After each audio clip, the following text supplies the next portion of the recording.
Assalamualaikum 10th class. I am your mathematics lecturer Iram Mushtaq from the platform of Punjab Group High School Jadawala. Students, hope you are fine and well. Today 13th June 2020 we are going to start exercise 2.4.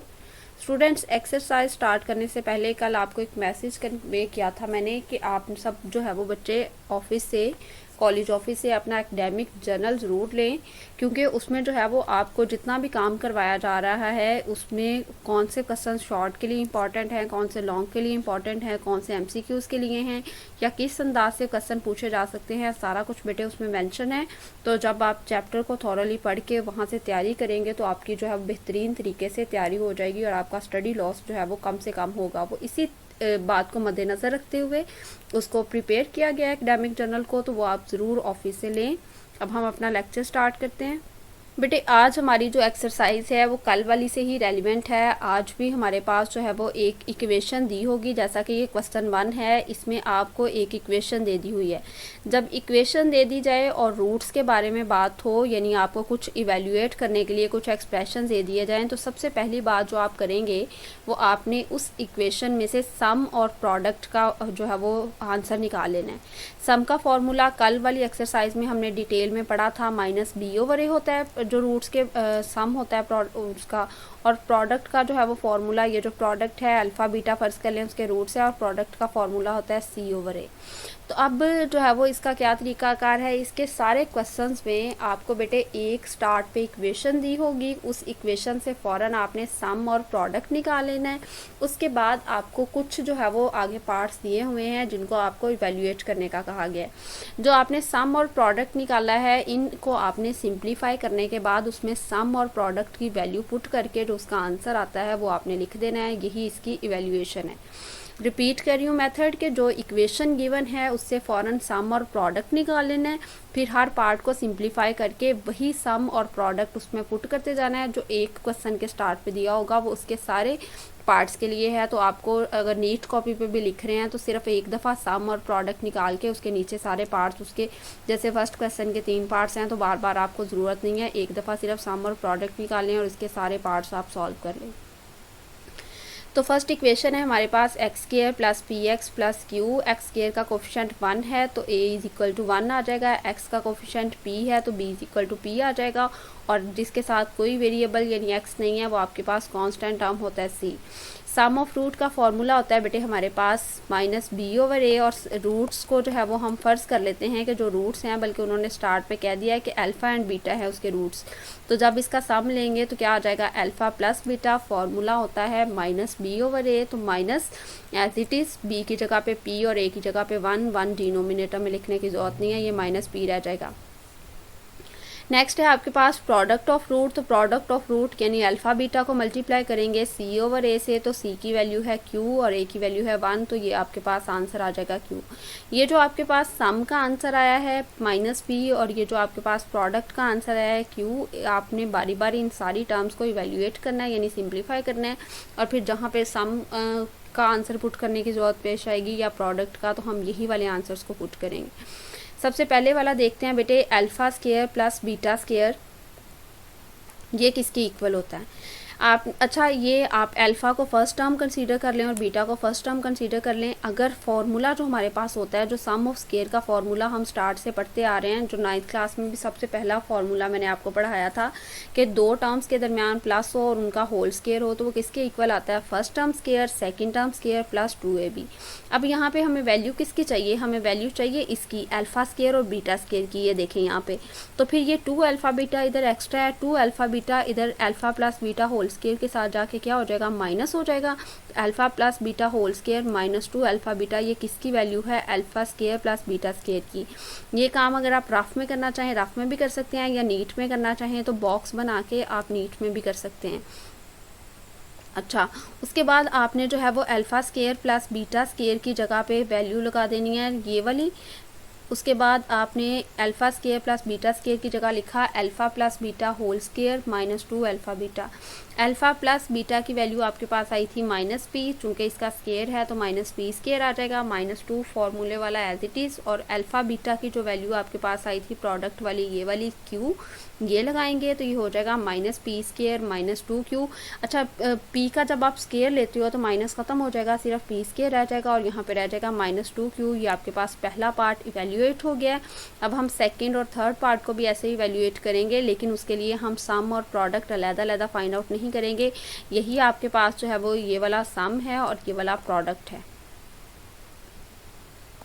Next हमारे पास है ए cube beta है, उसके बाद यानी alpha cube beta plus alpha beta cube. तो इन दोनों में से इसके पास अल्फ़ा 3 टाइम्स है, इसके पास अल्फ़ा 1 टाइम है। अल्फ़ा एक मरतबा कॉमन आ जाएगा, इसी तरह बीटा की मरतबा भी, तो यहाँ पे रह जाएगा alpha square plus beta square.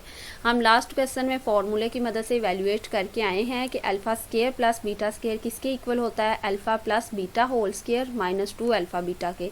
इसकी जगह पे ये जो था alpha square plus beta square, उसकी जगह पे ये लगा दिया। एक्चुअली बेटे ये क्या फॉर्मूला होता है, ये alpha plus beta whole square equal होता है alpha square plus beta square plus 2 alpha beta के। आपको वैल्यू उसकी चाहिए, यानी ये जो अल्फ़ा बीटा है ना, ये वाली वैल्यू है, ये प्लस की होके इसके साथ होती है। तो आपको वैल्यू बेटे इसकी चाहिए, तो ये 2 अल्फ़ा बीटा उधर एक्स्ट्रा है, फिर वो इसके साथ आके लग जाना। जब इसके साथ आके लगना है तो वो हो जाना माइनस का, इस वजह से यहाँ पे alpha plus beta whole square minus 2 alpha beta है। अब वैल्यूज़ पुट करेंगे, अल्फ़ा बीटा की जगह पे क्यू आ जाएगा, alpha plus beta whole square की जगह पे माइनस पी स्केयर और यहाँ पे माइनस 2 अल्फ़ा बीटा यानी माइनस 2 क्यू। अल्फ़ा बीटा की जो वैल्यू प्रोडक्ट की आई थी वो लगा दी। क्यू एज इट इज़ रहेगा, माइनस पी स्केयर है तो प्लस पी स्केयर हो जाएगा और माइनस 2 क्यू। इतना भी आंसर ठीक है, अगर आप क्यू को अंदर मल्टीप्लाई करना चाहें तो भी ठीक है। नेक्स्ट है बेटे आपके पास alpha divided by beta plus beta divided by alpha. तो आप इनका जो है वो सबसे पहले एलसीएम लेंगे, क्योंकि ऐसे हमारे पास तो सिर्फ सम और प्रोडक्ट की वैल्यू है, वो इसमें पुट नहीं हो सकती। तो एलसीएम लेंगे तो अल्फ़ा एंड बीटा दोनों एलसीएम में चले जाएंगे, इसकी दफ़ा बीटा कैंसिल हो जाएगा और ये अल्फ़ा इस अल्फ़ा से मल्टीप्लाई होगा तो अल्फ़ा स्केयर। इसकी दफ़ा अल्फ़ा इससे अल्फ़ा से कैंसिल हो जाएगा और बीटा बच जाएगा, बीटा इस बीटा से मल्टीप्लाई होगा तो बीटा स्केयर। अब इन दोनों की जगह पे हमने जो है वो इसको साइड पे करके लिख दिया, यानी 1 ओवर अल्फ़ा बीटा। 1 क्यों लिखा है, क्योंकि इसके न्यूमिनेटर में इसको हमने अलहदा कर दिया है, तो ये इसके डिनोमिनेटर में है तो फिर न्यूमिनेटर में 1 लिख दिया। Alpha square plus beta square ये अभी हमने डिस्कस किया था, इसको आप याद ही कर लें as it is. Alpha plus beta whole square minus 2 alpha beta के इक्वल होता है। वैल्यूज़ पुट करेंगे 1 ऐसे ही, अल्फ़ा बीटा यानी प्रोडक्ट की जगह पे क्यू, सम की जगह पे माइनस पी उसका स्केयर था, फिर माइनस 2 और प्रोडक्ट की जगह पे अगेन क्यू आ जाएगा। ये 1 ओवर क्यू पी स्केयर जो है वो minus p square plus P square में बदल जाएगा और ये हो जाएगा माइनस 2 क्यू। तो यहाँ तक आपका ये पहला क्वेश्चन और उसके तीनों पार्ट सॉल्व हो चुके हैं। इसका मेथड रिपीट करवा देती हूँ। एक इक्वेशन दी होगी, उस इक्वेशन से आपने सम और प्रोडक्ट निकालना है, उसको लिख लेना स्टार्ट पे। उसके बाद आपने सारे पार्ट्स को बारी बारी सिंप्लीफाई करना है, जैसे किसी में एलसीएम लेके किसी में कॉमन लेके। उसके बाद जब वो जो है वो सम और प्रोडक्ट की फॉर्म में उसमें सारी टर्म्स आ जाएंगी, तो जो आपने स्टार्ट पे सम और प्रोडक्ट फाइंड आउट की है वो वैल्यूज़ इसमें पुट करेंगे और जहाँ तक सॉल्व होता है वहाँ तक सॉल्व करेंगे और ये आपके पास इवेल्यूएट हो जाएगा। नेक्स्ट बेटे हमारे पास है 4x square minus 5x plus 6 is equal to 0। ये एक इक्वेशन है, इसको स्टैंडर्ड फॉर्म के साथ जब मैच करते हैं तो x स्क्वायर के साथ जो कोफिशिएंट होता है वो a होता है, x का जो कोफिशिएंट होता है वो b होता है और जो कांस्टेंट टर्म है वो c है। तो a की वैल्यू आ गई। अब आपको मैंने बताया था कि जैसे ही आपको जो है वो इक्वेशन दी होगी आप फ़ौरन उसे सम और प्रोडक्ट निकाल लेंगे। सम को आप शो करते हो अल्फ़ा प्लस बीटा से, फार्मूला उसका होता है माइनस b ओवर a। चूँकि इसमें b की भी वैल्यू माइनस है तो माइनस माइनस प्लस हो जाएगा, ये आ गया 5 ओवर 4। प्रोडक्ट ऑफ रूट उसको अल्फ़ा बीटा से शो करवाते हैं, उसका फार्मूला होता है c ओवर a। c है आपके पास 6 एंड a है 4, तो ये आपके पास आ गया आंसर 6 ओवर 4। इसको अगर आप सिंप्लीफाई करना चाहें 2 पे डिवाइड करके 3/2 तो कर सकते हैं, या फिर क्वेश्चन में जाके हम इसको सिंप्लीफाई कर लेंगे। अब यहाँ पे है आपके पास सबसे पहले 1 over alpha plus 1 over beta, तो इन दोनों का एलसीएम लेंगे। एलसीएम आ जाएगा अल्फ़ा बीटा, इसकी दफ़ा अल्फ़ा अल्फ़ा से कैंसिल हो जाएगा और आपके पास रह जाएगा सिर्फ बीटा, और इसकी दफ़ा बीटा बीटा से कैंसिल हो जाएगा और सिर्फ अल्फ़ा रह जाएगा। उससे कोई फ़र्क नहीं पड़ता, यानी आप इसको बीटा प्लस अल्फ़ा लिख दो या अल्फ़ा प्लस बीटा, क्योंकि कॉम्यूटेटिव लॉ के अकॉर्डिंग जो है वो आप इनको आगे पीछे करके लिख सकते हो। अब अल्फ़ा प्लस बीटा यानी सम का आंसर है 5 ओवर 4 और अल्फ़ा बीटा यानी प्रोडक्ट का आंसर है 6 ओवर 4। जो सबसे नीचे वाली फ्रैक्शन होती है वो सबसे ऊपर जाके मल्टीप्लाई हो जाती है। ये वाला 4 इस 5 के साथ मल्टीप्लाई हो जाना, और ये जो दरमियान वाली होती है ये इधर मल्टीप्लाई हो जाना। तो 4 फिर भी उस 4 से कैंसिल हो जाना है, यहाँ आप डायरेक्ट भी कैंसिल कर सकते हो, तो बाकी रह जाएगा 5/6। यानी एक फ्रैक्शन को छोड़ के नीचे वाली फ्रैक्शन आपस में अगर सेम है तो उनको आप कैंसिल कर सकते हो, इसलिए इसका आंसर आया 5/6। नेक्स्ट बेटे आपके पास है second part, alpha square beta square. इन दोनों का स्केयर है तो इनमें से जो है वो स्केयर एक मरतबा लिख देंगे। ये अल्फा बीटा होल स्केयर हो जाएगा इज इक्वल टू 6/4। इनको सबसे पहले सिंप्लीफाई करेंगे तो ये हो जाएगा 2 3s are 6 and 2 2s are 4। इनका स्केयर है तो 3 का स्केयर लेंगे 9 आ जाएगा, 2 का स्केयर लेंगे 4 आ जाएगा। ये यहाँ तक बेटे सिंप्लीफाई हो गया। इसमें सम की वैल्यू नहीं यूज़ हुई तो उसको ज़रूरत नहीं है लिखने की। अब है क्वेश्चन नंबर, इसी का क्वेश्चन नंबर 2 का पार्ट थर्ड। इसमें है alpha square beta plus alpha beta square. इन दोनों का हम एलसीएम लेंगे तो देखें अल्फ़ा स्केयर को जब मैं एक दफ़ा एलसीएम में लिखूंगी तो इसकी अगर यहाँ भी अल्फ़ा स्केयर होता तो लिखने की ज़रूरत नहीं थी। अब यहाँ पे अल्फ़ा एक मरतबा है तो वो एक मरतबा इसमें शामिल है, इसको दोबारा से नहीं लिखना। इसी तरह बीटा यहाँ पे एक मरतबा है, यहाँ पे 2 मरतबा है तो 2 टाइम्स वाला लिख देंगे ताकि ये वाली भी पूरी वैल्यू आ जाए, और ये जो बीटा 1 टाइम है वो तो ज़ाहिर सी बात है फिर इसमें शामिल ही है। तो इनका एलसीएम दोबारा से देख लें, अल्फ़ा स्केयर और बीटा स्केयर लिखेंगे तो डिनोमिनेटर की सारी वैल्यूज़ एलसीएम में चली जाएंगी। ये 2 टाइम्स उसमें है, ये बीटा 1 टाइम्स इसमें से निकल सकता है, इसी तरह अल्फ़ा भी 1 टाइम इसमें से निकल सकता है, और ये बीटा स्केयर। अब ये एलसीएम कंप्लीट हो गया। अल्फ़ा स्केयर और बीटा स्केयर को इस पर डिवाइड करवाएंगे तो अल्फ़ा स्केयर कैंसिल हो जाएगा, बीटा कैंसिल हो जाएगा, एक बीटा बच जाएगा जो इस 1 से मल्टीप्लाई होगा तो यहाँ पे बीटा आ गया। इसी तरीके से यहाँ बीटा स्केयर पूरा कैंसिल हो जाएगा एलसीएम से, एक अल्फ़ा बच जाएगा, वो अल्फ़ा इस 1 से मल्टीप्लाई होगा तो प्लस अल्फ़ा हो जाएगा। इसको बीटा प्लस अल्फ़ा लिख देंगे, अल्फ़ा प्लस बीटा कोई फ़र्क नहीं पड़ता। और इसको हम कैसे सॉल्व करते हैं, बिल्कुल इसी तरीके से कि दोनों का इकट्ठा स्केयर बना देंगे, alpha beta whole square. Alpha plus beta की वैल्यू है बेटे 5/4 और अल्फ़ा बीटा की वैल्यू है 6/4, उसका स्केयर है 5/4 के दरमियान में फ्रैक्शन है यहाँ पे 5/4। उसके बाद 6 का स्केयर लेंगे तो 36 आ जाता है, और 16 आपके पास हो जाता है 4 स्केयर आपके पास। अब आपको मैंने बताया था कि ये जो दरमियान वाला 4 है ये नीचे 36 के साथ मल्टीप्लाई हो जाता है, और ये जो लास्ट वाली टर्म है 16 इसने सबसे ऊपर वाली टर्म के साथ मल्टीप्लाई होना है। अब इसको कैंसिल कर लेते हैं, ये कितना होता है, ये 4 इस 4 जो हम यहाँ पे 4 4s are 16 4 रह जाएगा, और यहाँ पे 4 9s are 36। तो अब न्यूमिनेटर में बच गया हमारे पास 5 और डिनोमिनेटर में हमारे पास है 9, 5/9 इसका आंसर आ गया। अब ये जो सम और प्रोडक्ट आई हुई है आपके पास 5/4, देखें इसको हमने एक ही दफ़ा फाइंड आउट किया था, इसको अभी तक हम 3 पार्ट्स में यूज़ कर चुके हैं। अब नेक्स्ट हम इसके 4th पार्ट में भी इसी को यूज़ करेंगे। नेक्स्ट स्लाइड पे देखते हैं। आपके पास है alpha square divided by beta plus beta square divided by alpha, तो इनका एलसीएम लेंगे, अल्फ़ा बीटा आ जाएगा, यहाँ बीटा बीटा से कैंसिल हो जाएगा और एक अल्फ़ा रह जाएगा। ये अल्फ़ा इस अल्फ़ा स्केयर से मल्टीप्लाई होगा तो यहाँ हो जाएगा अल्फ़ा क्यूब, उसके बाद बीटा जो है वो रह जाएगा क्योंकि अल्फ़ा अल्फ़ा से कैंसिल हो जाएगा। डिनोमिनेटर पे आपने एलसीएम को डिवाइड करवाना होता है ना, तो जब मैं बारी बारी हर टर्म के डिनोमिनेटर पे डिवाइड करवा रही हूँ तो जो आंसर बच रहा है उसको मैं न्यूमिनेटर से मल्टीप्लाई कर रही हूँ। तो अब आपके पास यहाँ पे जो है वो एक बीटा बच जाएगा, वो बीटा यहाँ से मल्टीप्लाई होगा इस बीटा स्केयर के साथ तो बीटा क्यूब हो जाएगा। अब न्यूमिनेटर में हमारे पास alpha cube plus beta cube और डिनोमिनेटर में है अल्फ़ा बीटा। जो डिनोमिनेटर में है वो तो प्रोडक्ट की वैल्यू हम उसमें लगा देंगे, लेकिन न्यूमिनेटर वाला अल्फ़ा क्यूब और बीटा क्यूब की वैल्यू हमारे पास नहीं है, तो पहले हम फार्मूले की मदद से इसको एवेल्युएट करते हैं। फार्मूला होता है हमारे पास दोनों टर्म्स का होल क्यूब हो तो उसका फार्मूला होता है alpha cube plus beta cube plus 3 into first term and second term, और फिर फर्स्ट टर्म और सेकंड टर्म को मल्टीप्लाई करते हैं। ये वही क्यूब वाला फार्मूला है जो 9th क्लास में आप पढ़ चुके हो।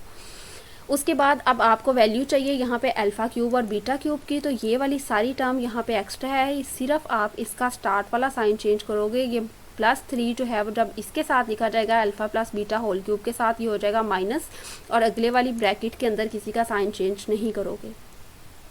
यानी आपने ये जो दरमियान में लिखा हुआ है बेटे, यहाँ पे मैं इसको बॉक्स में कवर कर देती हूँ।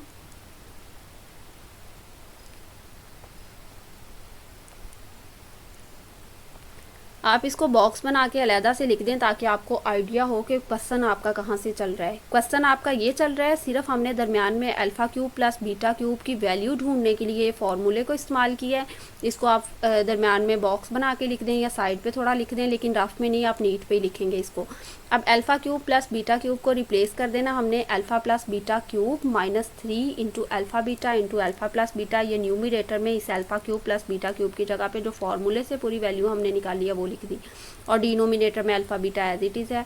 अब यहाँ पे सम की वैल्यू लगेगी, यानी 5/4 होल क्यूब माइनस 3, यहाँ पे अल्फ़ा बीटा प्रोडक्ट की वैल्यू लगेगी 6/4, यहाँ पे आपके पास अल्फ़ा प्लस बीटा यानी सम की वैल्यू लगेगी, और डिनोमिनेटर में आपके पास प्रोडक्ट की वैल्यू लगेगी। 5 क्यूब का आंसर होता है 125 और 4 क्यूब का आंसर होता है 64। यहाँ पे आपने इनको मल्टीप्लाई कर देना, न्यूमिरेटर्स वालों को 3 को 6 से मल्टीप्लाई किया 18, 18 को 5 से किया तो 90, और 4 को 4 से मल्टीप्लाई किया तो 60। इन दोनों का एलसीएम लेंगे आप, और उसके बाद ये जो डिनोमिनेटर है इसको, ये डिवाइड हो रही है ना टर्म्स, तो जो टर्म्स डिवाइड हो रही हूँ उनको अगर मल्टीप्लिकेशन में चेंज करना होता है तो ये जो न्यूमिरेटर होता है वो डिनोमिनेटर बन जाता है और डिनोमिनेटर न्यूमिरेटर बन जाता है। तो यानी कि ये 6/4 है, इसको अगर मल्टीप्लाई करके लिखना है तो ये हो जाएगा 4/6। इन दोनों का एलसीएम लेंगे, ग्रेटर वैल्यू एलसीएम में आएगी 64, और यहाँ पे 64 इस 64 के साथ कैंसिल हो जाएगा, बाकी रह जाएगा 125। और यहाँ पे 64 को जब जो है वो 16 पे डिवाइड करवाएंगे तो आपके पास रह जाएगा 4 को 90 से मल्टीप्लाई करेंगे 360, 150 दोनों का माइनस किया तो ये आपके पास रह गया 235। और ये मल्टीप्लाई हो रहे हैं बेटे, तो इनको तो माइनस किया पहले, लेकिन ये जो 4 है 16 के साथ कैंसिल किया, यानी 64 के साथ 4 16 और 64 होता है। अब 16 जो बचा उसको 6 से मल्टीप्लाई कर दिया तो ये 96 आपके पास आ गया इवेल्यूएट करके। यानी ये डिनोमिनेटर को पहले उलट के साइड पे लिख लिया, इनका एलसीएम लेके आपने इनको सॉल्व करना है, जो आंसर आए बाहर वाले इस 4 से उसको कैंसिल कर देना है, और ये आपके पास बाकी आंसर आ जाएगा। नेक्स्ट आपके पास क्वेश्चन नंबर 3 स्टार्ट हो जाता है। उसमें इक्वेशन है LX² plus MX plus N। तो A है इसमें L जो x² का कोफिशिएंट है, B है इसमें M जो x का कोफिशिएंट है, और N कांस्टेंट है C।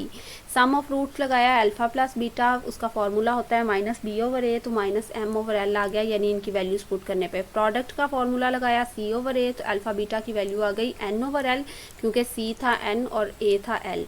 अब ये जो सम और प्रोडक्ट है इसको हमने इसमें यूज़ करना है। सबसे पहले alpha cube beta square plus alpha square beta cube है, इन दोनों में से अल्फ़ा स्केयर कॉमन आ सकता है क्योंकि वो दोनों के पास है, और बीटा स्केयर कॉमन आ सकता है, यहाँ पे रह जाएगा अल्फ़ा बीटा। ये जो अल्फ़ा स्केयर बीटा स्केयर है दोनों का स्केयर है, तो इनका इकट्ठा स्केयर बना देंगे। यहाँ पे आप प्रोडक्ट की वैल्यू लगाएंगे जो कि है N/L, और यहाँ पे सम की वैल्यू लगाएंगे जो कि है आपके पास -M/L। ये n² l² हो जाएगा, न्यूमिरेटर आपस में मल्टीप्लाई हो जाएंगे तो ये हो जाएगा -mn², और यहाँ पे हो जाएगा l² है l³, ये l1 इससे मल्टीप्लाई होगा तो टोटल हो जाएगा l³। नेक्स्ट उसी पार्ट का सेकंड लास्ट वाला आज का क्वेश्चन है। एलसीएम लेंगे, एलसीएम में आ जाएगा अल्फ़ा स्केयर बीटा स्केयर, और क्योंकि दोनों पार्ट्स आ जाने, इसकी दफ़ा अल्फ़ा स्केयर कैंसिल हो जाएगा, बीटा स्केयर आ जाएगा, और इसकी दफ़ा बीटा स्केयर कैंसिल हो जाएगा, अल्फ़ा स्केयर आ जाएगा। मैंने आपको बताया कॉम्यूटेटिव लॉ के अकॉर्डिंग कोई फ़र्क नहीं पड़ता कि आप इन दोनों को प्लस वाली वैल्यूज़ को आगे पीछे लिख दें। अब ये हमारे पास किसके इक्वल होता है, alpha plus beta whole square के। क्वेश्चन नंबर 1 के सारे पार्ट्स में हमने इस फॉर्मूले को यूज़ किया है, -2 अल्फ़ा बीटा, और इन दोनों का इकट्ठा स्केयर बना देंगे। Alpha plus beta whole square का आंसर आ जाएगा -M/L होल स्केयर, वही वैल्यूज़ की, और यहाँ पे प्रोडक्ट की वैल्यू लगाएंगे, डिनोमिनेटर में भी प्रोडक्ट की वैल्यू लगाएंगे। ये हो जाएगा M² l² माइनस खत्म हो जाएगा स्केयर के बाद, ये हो जाएगा -2n डिवाइडेड बाय L, और ये हो जाएगा n² l²। अब आपको बताया था मैंने कि डिनोमिनेटर वाला अगर जो है वो आपने न्यूमिनेटर में लेके जाना हो तो इसकी फ्रैक्शन की वैल्यूज़ को उलट देते हैं, l² ऊपर चला जाएगा और n² नीचे आ जाएगा। और यहाँ पे इन दोनों का एलसीएम लेंगे तो ग्रेटर वैल्यू एलसीएम में चली जाएगी l², इसकी दफ़ा l² से कैंसिल हो जाएगा, और यहाँ पे रह जाएगा m², इसकी दफ़ा l² एक l से कैंसिल होगा, एक l रह जाएगा, उसको 2n से मल्टीप्लाई करेंगे वो -2nl हो जाएगा। l² ये मल्टीप्लाई हो रहा है न्यूमिनेटर में, ये डिनोमिनेटर में कैंसिल हो जाएंगे, और यहाँ पे रह जाएगा m² -2nl, और यहाँ पे रह जाएगा n²। इतना भी आंसर ठीक है। अगर आप इसको अलहदा करके लिखना चाहें 1/n², इसको अलहदा कर दें, और यहाँ पे रह जाएगा m² -2nl। बेटे एक्सरसाइज 2.4 के मैंने आपको सारे पार्ट्स करवा दिए हैं, तो आपने इन्हीं की रिटन प्रैक्टिस करनी है रफ नोटबुक पे, और इसी को आपने नीट नोटबुक पे लिखना है। इस पूरी एक्सरसाइज के हवाले से आपकी क्यूरीज को डिस्कस कर लेते हैं। सबसे पहले जो इक्वेशन दी होगी उसे आपने सॉल्व किए बगैर फार्मूले से उसके सम और प्रोडक्ट निकाल लेने हैं। सम का फार्मूला -b/a और प्रोडक्ट का फार्मूला होता है c/a। उसके बाद आपने बार बार जो है वो उस इक्वेशन के सम और प्रोडक्ट नहीं निकालने, बल्कि जो आपने एक दफ़ा सम और प्रोडक्ट निकाला हुआ है, अगर उसके आपके पास 3 भी पार्ट्स हैं उस क्वेश्चन के, तो उन तीनों पार्ट्स में आपने बारी बारी जो है वो वही वैल्यू जो सम और प्रोडक्ट की आई है उसको यूज़ करते जाना है और उसको इवैल्यूएट करते जाना है। सबसे पहले देख लें, उसको सिंप्लीफाई करने के लिए फार्मूला लगाना पड़ता है या फिर जो है कॉमन लेना पड़ता है। उसको कॉमन ला के जब वो सम और प्रोडक्ट की फॉर्म में आ जाती हैं टर्म्स, तो जो आपने वैल्यू फाइंड आउट की है स्टार्ट पे सम और प्रोडक्ट की, वो उसमें पुट करेंगे और आपकी पूरी एक्सरसाइज जो है वो इसी मेथड से सॉल्व हो जाएगी। उम्मीद करती हूँ स्टूडेंट्स आप आज के अपने होमवर्क टास्क को कंप्लीट करेंगे और रिटर्न प्रैक्टिस करेंगे, रफ नोटबुक पे और नीट नोटबुक पे भी लिखेंगे। अल्लाह ताला आप सबको अपनी हिफ्ज़-ओ-अमान में रखे। थैंक यू स्टूडेंट्स, अल्लाह हाफिज़।